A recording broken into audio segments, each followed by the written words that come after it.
देखिए, सबसे पहले तो हमें समझना होगा कि माँ काली कोई तांत्रिक देवी नहीं है। बहुत सारे लोग हैं जो शालिनी जी सोचते हैं कि सिर्फ माँ काली की मैं पूजा घर में कर ही नहीं सकती, मेल हो फीमेल हो, उनको लगता है ना, डर लग जाता है।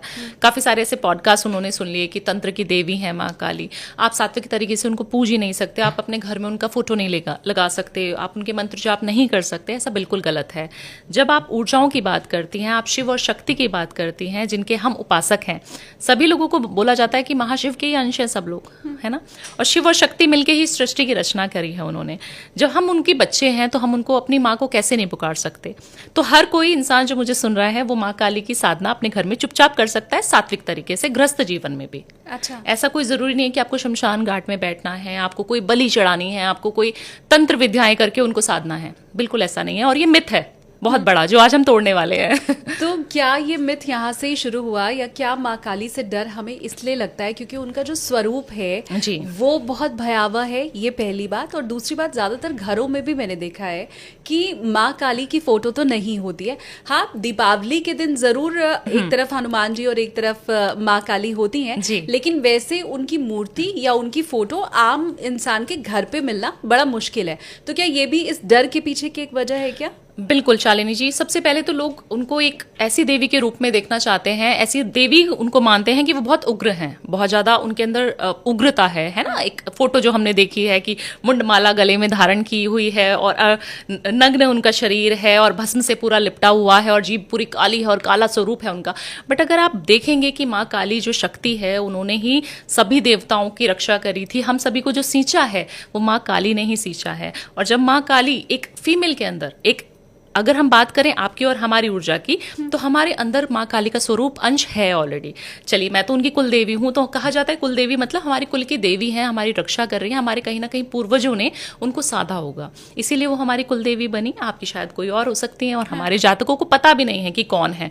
आप जानते हैं कि आपके ऊपर कोई भी आपदा आने वाली होती है, सबसे पहले संहार करती है दुश्मनों का। अब दुश्मन हमारे कौन इस कलयुग में? हमारे से जेलसी करने वाले, हमारे दूसरे पॉडकास्टर्स, हमारे से कंपटीशन रखने वाले, ईर्ष्या भावना रखने वाले, या हमारे रिलेटिव्स भी हो सकते हैं। अब उन सब से आप अपनी नेगेटिविटी को बचाना चाहते हो कि नेगेटिव ऊर्जा हमारे ऊपर ना आए, तो आपको एक ऐसी देवी चाहिए ना जो थोड़ी उग्र हो, थोड़ी टफ हो, जो आपको लड़ने में सहायता कर पाए।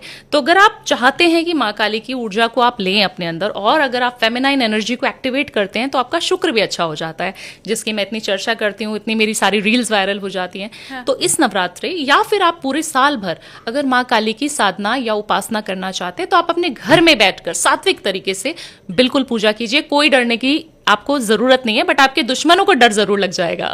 आप कैसे करती हैं माँ काली की पूजा? देखिए, मैं माँ काली की पूजा हर शनिवार करती हूँ। अगर आप हर दिन करना चाहते हैं तो भी बहुत अच्छा है। आप शनिवार को, सबसे पहले आप शिव भक्त होने चाहिए। अगर आप शिव भक्त बन जाएंगे तो आपको ऑटोमेटिकली आदि शक्ति की जो एक ऊर्जा है ना, वो अपनी तरफ खींचेगी आपको। जब आप शिव जी से प्यार करोगे ना, तो उनकी अर्धांगिनी आपको हमेशा ऑटोमेटिकली खुद मिल जाएंगी। तो जब मैं शिव से जुड़ी, मैं शिव भक्त हूँ, आपको पता ही है, इतने सारे पॉडकास्ट हम कर चुके हैं। तो शिव जी ने ना एक शक्ति की तरफ मेरा जो खिंचाव है ना, 2 सालों में बहुत ज्यादा हुआ है, और मैं उस एनर्जी को फील करती हूँ। क्यों? क्योंकि जब मैं नवरात्रों की फास्टिंग करती हूँ, जब मैं उसकी ऊर्जा को जागृत करती हूँ अपने अंदर, और अगर ये फीमेल कर रही है तो उसको आप किसी भी फील्ड में छोड़ दीजिए, वो हमेशा विजयी प्राप्त करेगी। तो विजयी हो सकता है आप घर में विजयी प्राप्त करें। हाँ। तो आप पूजा कर सकते हैं। कैसे करनी है? उसके लिए आपको शनिवार का दिन चुनना है। अगर शनिवार कर रहे हैं तो बहुत अच्छा है, या फिर आप फ्राइडे से भी शुरू कर सकते हैं, और अपने घर में एक छोटा सा आसन बिछा ले।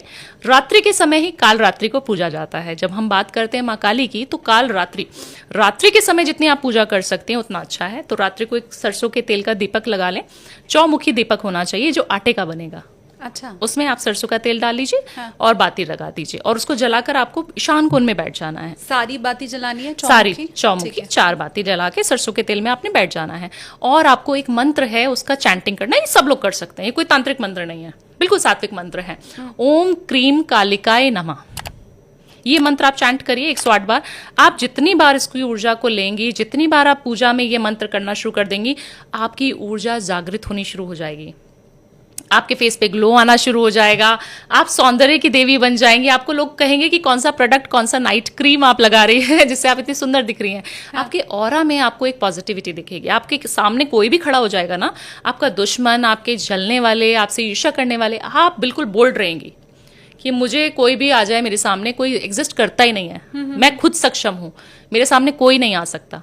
आप अगर इस तरीके की इतनी बोल्ड नारी बन जाएंगी या एक पुरुष इस तरीके का बन जाएगा, तो आप सोचिए ना कि उसकी आधी टेंशन तो वहीं खत्म कलयुग में। बिल्कुल। क्योंकि हमें कौन पीछे खींचता है, चाहे आप ऑफिस में हैं, आप किसी कॉर्पोरेट में काम कर रहे हैं, आप मीडिया की दुनिया में हैं, आप सोशल मीडिया में हैं, आप कोई पॉलिटिशियन है, हाँ। सभी लोगों को जो खींचते हैं वो अपने खींचते हैं।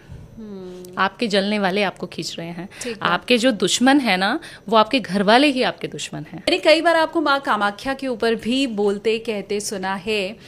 माँ कामाख्या की पूजा के लिए क्या सिर्फ हम उनके मंदिर जाके जो दर्शन करते हैं, और वो भी मुझे लगता है बड़ा असाध्य है।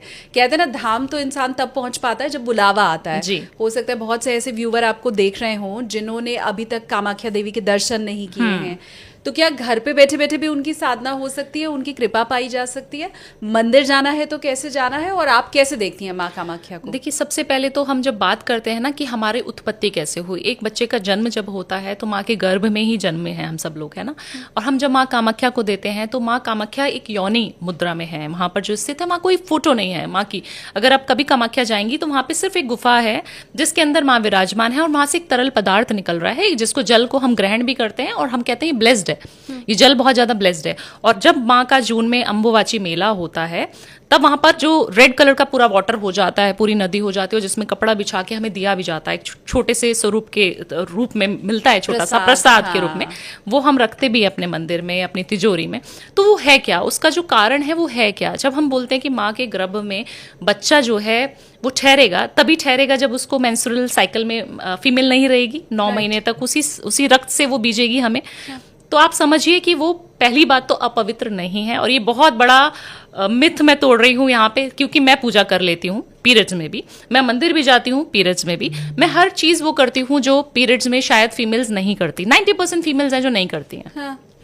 मना किया जाता है, मंदिर नहीं जाना है, मूर्ति पूजा नहीं करनी है, आपको किसी टेम्पल में भी नहीं जाना है, बट ये सारी चीजें हमारी डेली रूटीन में भी होती है, ठीक है। तो ऐसा कुछ गंदा नहीं है कि आप सोच रहे हैं कि अभी हमारे पीरियड्स आए हैं तो हम बिल्कुल अपवित्र हो गए हैं, ऐसा बिल्कुल नहीं। आप शुद्धि का ध्यान रखिए, और आप कभी भी जा सकते हैं। जब माँ कामाख्या को इस रूप में हम पूज रहे हैं जहां पर वो पीरियड्स में है, तो आप सोचिए ना कि आप किसी भी देवी को कभी भी, हम लोग कौन है, देवी का स्वरूप है ना। कंजकों में हमें पूजा गया, छोटे होते हुए हमारी भी पैर छुए गए, सब कुछ किया, तो उस रूप में आपको पूजा गया, तो आप साक्षात खुद एक अंश है देवी का, एक इतना सा छोटा सा अंश बोल सकते हैं कि हमारे अंदर वो है। और आप उस समय पे आप पूजा नहीं करेंगी तो आप बहुत गलत कर रही हैं। आप घर में बैठकर उस समय अगर साधना कर रही हैं, माँ कामाख्या को याद कर रही हैं, तो आपकी ऊर्जा जो जागृत हो जाएगी, आपकी जो कुंडलिनी जागृत हो जाएगी, जो आपके अंदर ही है, आपके ब्रह्म स्थान में ही है, तो आप समझ नहीं पाएंगे हो क्या रहा है मेरे अंदर। आप साक्षात देवी के दर्शन कर लेंगी। ठीक बात। तो उस समय पे पूजा करना बहुत ज्यादा अनिवार्य है। और मुझे लगता है कि आप माँ कामाख्या को जब भी हम सुन रहे हैं, या हमारा पॉडकास्ट जितने व्यूअर्स सुन रहे हैं, उनको पता है कि माँ कहीं ना कहीं उनको बुला रही है, वो जरूर दर्शन करके आएंगे ये साल। अगर वो हमारा पॉडकास्ट सुन रहे तो 100% आप लिख के आप पूछ लीजिएगा अपने व्यूअर्स से कि उन्होंने ये साल दर्शन किए कि नहीं किए। क्योंकि कोई भी शक्ति जब आपको पुकारती है, आप तभी उस दरबार तक जा सकते हैं। हम कहते हैं ना, माँ का बुलावा नहीं आ रहा, तो आप जरूरी नहीं है कि आप वहां जाएं, बट आप अपनी ऊर्जा को इतना जागृत कर लें, इतना मन से उनको पूजें कि माँ कहे बच्चे तू आ जा अभी। क्या बात है।